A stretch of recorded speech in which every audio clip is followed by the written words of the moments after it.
$25 tunai. Saya terima nikah dan kawinnya Luna Maya Sugeng binti almarhum Uut Bambang Sugeng dengan mas kawin tersebut 7,5 gram logam mulia 2025 USD dibayar tunai. Saksi? Mohon maaf ya, ini antara ijab dan qabulnya ini terlalu lama pemisahnya ya. Harusnya ketika ijab itu langsung qabul, jadi jangan ada pemisah. Jadi jangan nunggu dulu mik, itu harusnya langsung nyambut terhadap ijabnya tersebut. Kalau ada pemisah yang lama antara ijab dan qabul, maka nanti akadnya itu tidak sah. Kalau tidak sah berarti pernikahannya pun tidak sah. Maksimal pemisah antara ijab dan qabul itu sekedar menelan lidah atau dia itu mengambil napas, itu maksimalnya ya. Jadi jangan terlalu lama antara pemisah ijab dan qabul, sebagaimana di sini dijelaskan di dalam kitab Majmu' Syarah Muhadzab, idza takhalala baina ijabi wal qabuli zamanun tawilun lam yasihha. Ketika ada pemisah yang lama antara ijab dan qabul, maka tidak sah pernikahannya tersebut.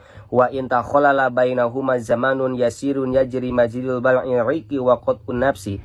Andaikan ada pemisah antara ijab dan qabul, tapi pemisahnya ini cuma sebentar, seperti hanya menelan ludah, atau dia itu mengambil napas, atau berhenti bernapas, itu kan sebentar, menelan ludah nih.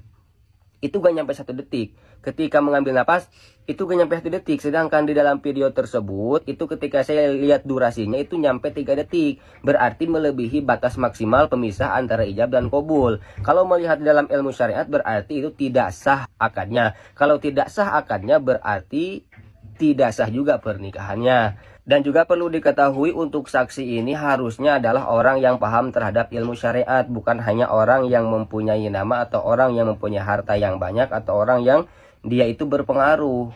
Jadi jangan yang seperti ini yang diutamakan, tapi yang paham terhadap ilmu syariat. Karena saksi ini menjadi tolak ukur kesahan di dalam pernikahan. Kalau saksi mengesahkan pernikahan padahal pernikahannya ini secara syariat, secara aturan tidak sah, maka saksi dia akan dipertanggungjawabkan nanti di akhirat. Dan pernikahannya berarti ini ketika berduaan itu menjadi sebuah kemaksiatan. Berpegangan tangan menjadi maksiat. Ketika wik-wik hubungan badan berarti dia itu melakukan sebuah perzinahan. Dan nanti anaknya itu menjadi anak perzinahan. Kalau misalkan seperti itu, dan ini sangat fatal sekali. Makanya di dalam pernikahan itu ini adalah sebuah ibadah ritual yang sangat-sangat harus diperhatikan karena ini adalah ibadah. Jadi saran saya untuk Mbak Luna, diulangi lagi akad pernikahannya ya. Tidak usah rame-rame, cukup akadnya saja yang diulangi lagi untuk menjaga-jaga, untuk ihtiyat. Itu tidak jadi masalah. Gara-gara saya membahas Luna Maya dalam pernikahan, padahal saya tujuannya itu hanya edukasi agar di dalam pernikahan itu lebih hati-hati ya. Tapi banyak sekali orang yang mencaci, yang memaki dan lain sebagainya. Apalagi yang satu ini ya. Ini gara-gara Raffi Ahmad yang menjadi saksi itu adalah orang kaya dan juga artis, katanya begitu. Ingat Bu ya, innallaha la yanzuru ila suwarikum wala ila ajsadikum wala ila ahsabikum walakinallaha yanzuru ila qulubikum wa a'malikum. Allah tidak akan melihat terhadap pangkatnya, Allah tidak akan melihat terhadap hartanya, Allah tidak akan melihat dia itu artis atau siapapun. Walakinallaha yanzuru ila qulubikum wa a'malikum. Akan tetapi Allah akan melihat terhadap hatinya dan juga amal kebaikannya.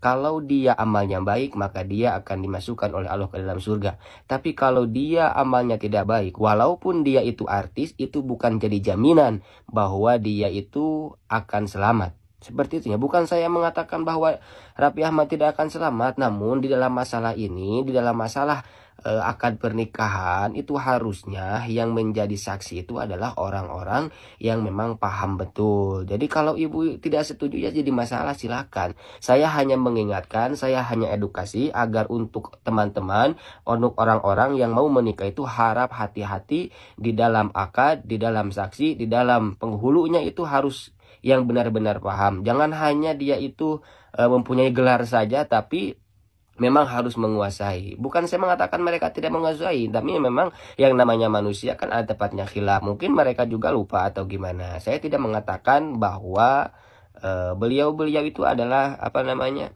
tidak paham. Tidak, saya tidak mengatakan beliau-beliau itu tidak paham. Mungkin saja mereka itu lupa, begitu ya. Jadi kalau Anda yang nggak setuju ya silakan, nggak jadi masalah saya. Ya, kalau mau datang ke Cianjur ya silakan. Apa gunanya saksi jadi saksi yang menentukan? Kita ketahui ya, kita harus tahu dulu syarat-syarat jadi saksi itu harus gimana. Di sini dijelaskan di dalam kitab takrib, wa yabtakiru al-wali wa syahidani ila sitati syara'id al-islami wal bulugi wal aqli wal khuriyati wal dukurati wal adalah. Yang pertama harus Islam, baligh, berakal, merdeka, laki-laki, dan juga harus adil. Wal maksudu bil adalah, dan harus diketahui adil itu bagaimana. Yang dimaksud dengan adil, ada murtika bil kabair minadunub. Orang tersebut itu yang tidak melakukan dosa-dosa besar, ya. Wa adamul isrori ala sogoir, dan juga dia itu tidak boleh melakukan dosa-dosa yang kecil, sering melakukan dosa kecil. Dosa besar seperti gimana? Seperti hanya ciuman dengan yang bukan mahram, berpegangan tangan dengan yang bukan mahram, dan lain sebagainya. Masih banyak perkumpulan-perkumpulan misalkan. Dan dosa-dosa yang kecil yang lainnya ya, yang tidak boleh dilakukan oleh si saksi. Wa adamu fi'li ma yakhulu bil muru'ah, dan juga tidak boleh melakukan perkara yang menghilangkan terhadap muru'ah. Seperti halnya kencing di pinggir jalan dan lain sebagainya. Jadi syarat menjadi saksi itu di samping ini dia juga harus memang paham.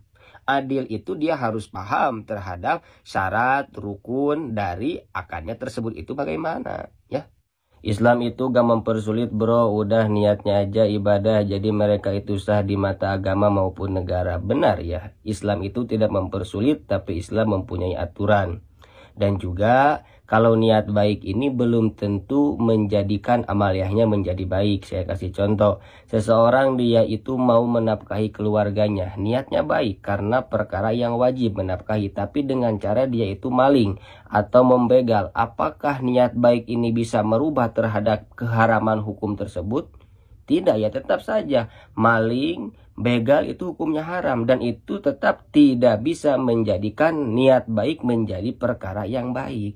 Begitupun dalam pernikahan, bukan hanya niat saja yang baik, tapi harus juga sekarang memenuhi syarat rukun dari ketentuan-ketentuannya tersebut. Jadi tidak cukup dengan hanya niat saja yang baik, tapi juga harus dibarengi dengan amaliyahnya yang benar ya. From the first time I played Eyes on You, I knew you were special. Your tenacity, your ambition was a force of nature to be reckoned with. I knew you from afar, knew you my whole life, and somewhere deep in the bounds of space and time, a force has led us together.